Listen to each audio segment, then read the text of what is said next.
Tomato season প্রায় শেষ পর্যায়ে চলে এসেছে। এবার এতদিনও বানানো হয়নি টমেটো সস, তাই ঝটপট বানিয়ে ফেললাম আজকে টমেটো সস।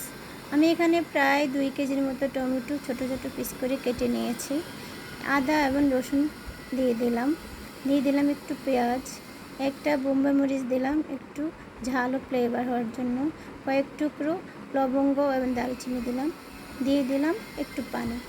এরপর ঢেকে দেওয়ার কিছুক্ষণ পর এখন দেখলাম অনেকটা সিদ্ধ হচ্ছে এবং টমেটোর থেকে অনেকটা পানি বের হয়ে আসছে।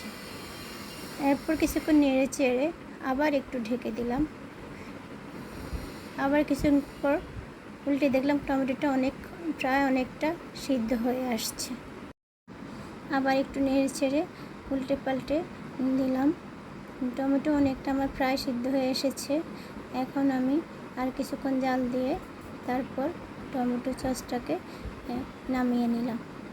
এরপর ঠান্ডা করে একটা ব্লেন্ডারে ব্লেন্ড করে নিলাম। এরপর ব্লেন্ড করার পরে একটা চালনি দিয়ে ভালো করে এগুলাকে একটু চেলে নিলাম। এভাবে আস্তে আস্তে টমেটোর বিচিগুলো অন্যান্য ইয়েগুলি বের হয়ে এসেছে। একইভাবে আমি সবগুলা টমেটো সস চেলে নিলাম। একটা বাটিতে 2 চামচ কর্নফ্লাওয়ার সাথে একটু ভিনেগার দিয়ে মিশিয়ে নিলাম।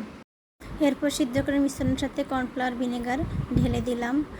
চিনি দিয়ে দিলাম পরিমাণ মতো। আমি এখানে 1/2 কাপ মতো চিনি দিয়েছি, আপনারা আপনাদের টেস্ট মতো দিবেন। গুঁড়ামরিচের গুঁড়া দিয়ে দিলাম একটু কালার হওয়ার জন্য। দিয়ে দিলাম লবণ যে যার মতো টেস্ট অনুযায়ী দেবেন। লবণটা শেষ পর্যায়ে চেক করেও দেওয়া যায়।